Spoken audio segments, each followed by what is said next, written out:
Hi, this is Artemis, and this is part 2 of drawing an eye.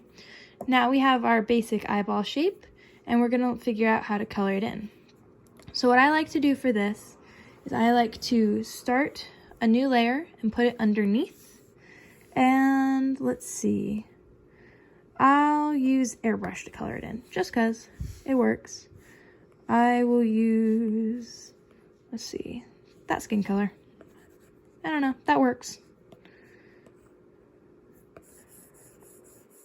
So you can just kind of vaguely color in the sides. I just make it brief. It doesn't have to be perfect.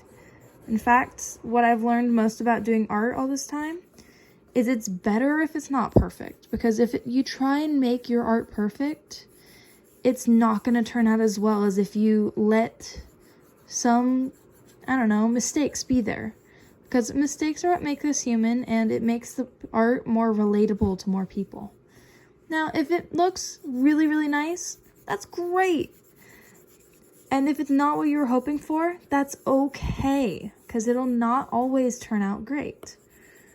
So here we go. We have a skin tone.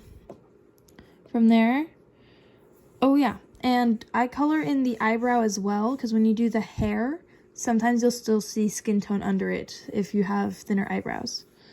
From here, I try to go in and clean up this edge a little bit. It doesn't need to be perfect, especially the waterline is all usually lighter.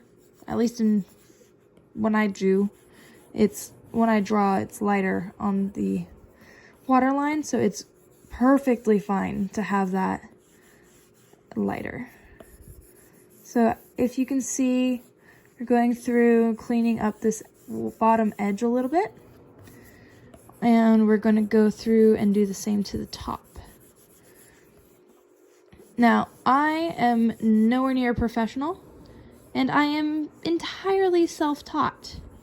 So if I'm doing something wrong, and you know I'm doing something wrong, and you have ideas, please let me know, because I can use all the help I can get. Okay. Now that we have that mostly done, what we can do is we can go in with a slightly darker color, and we can shade the edges where these lines are. Just give them a little depth, makes it stand out a little more. You can do it under the eyebrow as well. I like to. Because when you look at a photo or a photo of yourself, your eyebrows stand out against your face a bit. And it sounds weird, but if you draw enough, you will get very used to looking at photos of random people. It sounds creepy. Sometimes it looks a little creepy. But honestly, it's just how the process works. Darken up these lines, the smaller ones too. You can darken them super dark, you can make them lighter. It all depends on your style, and it depends on the lighting angle. I'm kind of just doing a basic from the front lighting angle. But like, if you have it up at the top right, your shadows will be more towards the bottom left. And vice versa. It depends on the artist. We're going to go back to our base color and take one that's a bit lighter. We're going to go over the inside of those lines. So it gives it a bit of a shade and shadow kind of thing. We can make that bigger and change the opacity so it looks more fluid, I guess you could say. And go along that bottom waterline. The highlights on the top of the eyelid are somewhat important.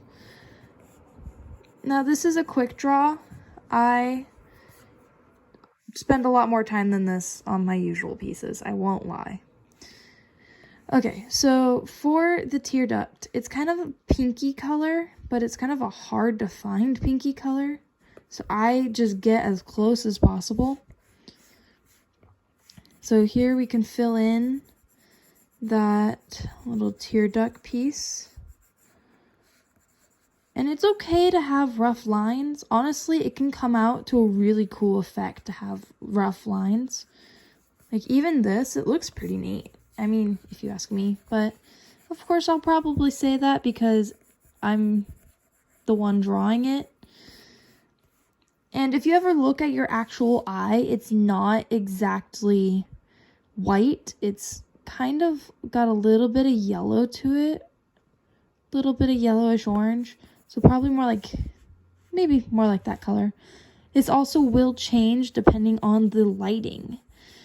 So say your lighting is blue, then the white part of your eye is not going to be white. It's going to be kind of bluish because it reflects because of the moisture on your eye.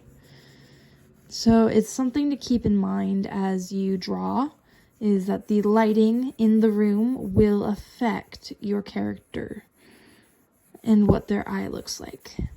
So now we have the back part of our eye filled in, and we will go ahead and we will fill in the color part. I'm going to choose green because that's, for some reason, what I have in my palette already. So I like to go in and just base color fill it, or at least mostly fill it. And I fill from the inside out usually, because then I can move to a smaller and easier to manage pen as I get closer to the edges. Like this. I work with an Apple Pencil on an iPad, but if you're using a stylus or something, the pressure changes might be different, so you may want to just use, say, a solid pen, or I don't know, maybe something with cool effects. It could be really cool.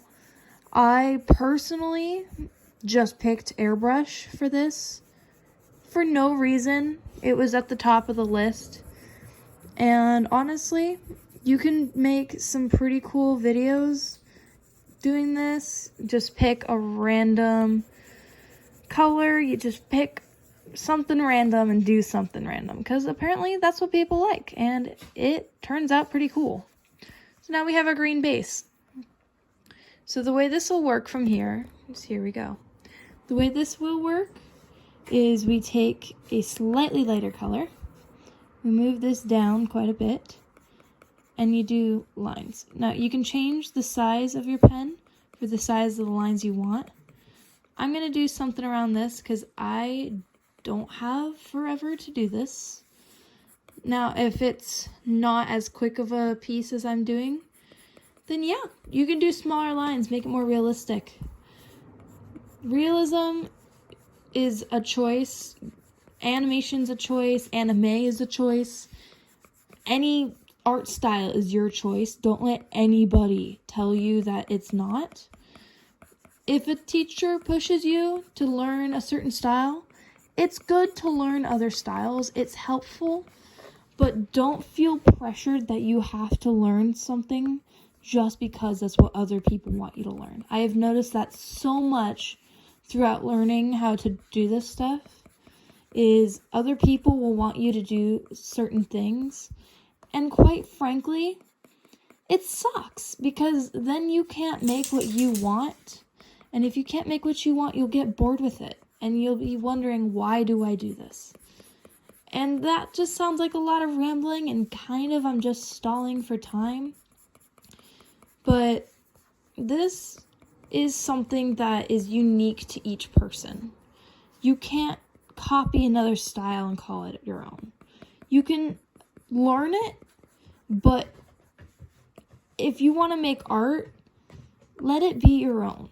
Because if it's uniquely yours, then it's your art. It's who you are. It's a reflection of who you are, who you want to be, and what you want to do with your art.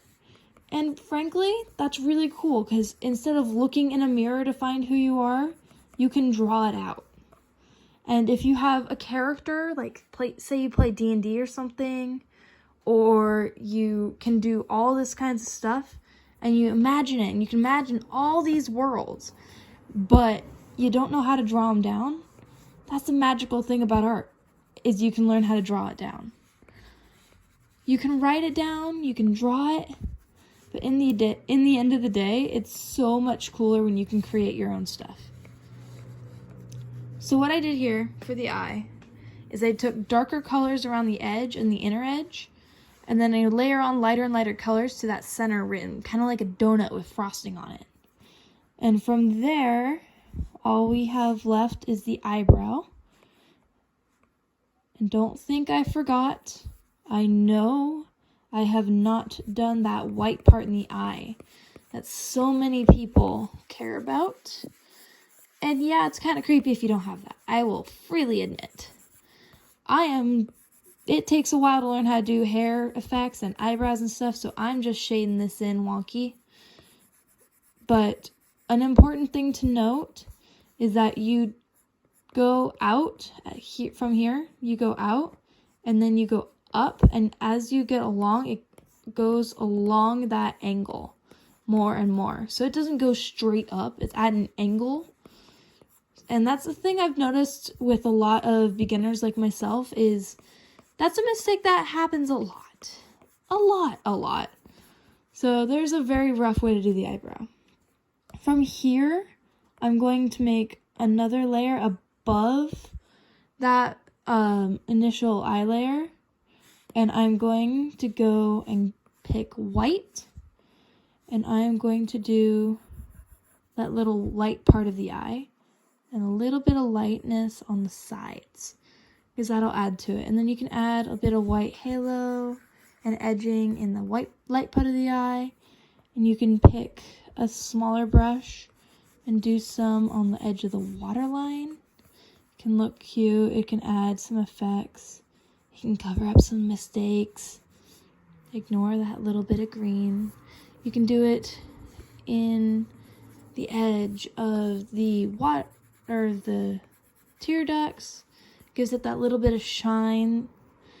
And then, yeah, you can use the white to highlight stuff, to change what the lighting looks like. But yeah, and I think that's done. Eyelashes are a whole nother problem, so that'll be another video another day. But I'm Artemis, and thank you so much for watching my video. Have a nice day.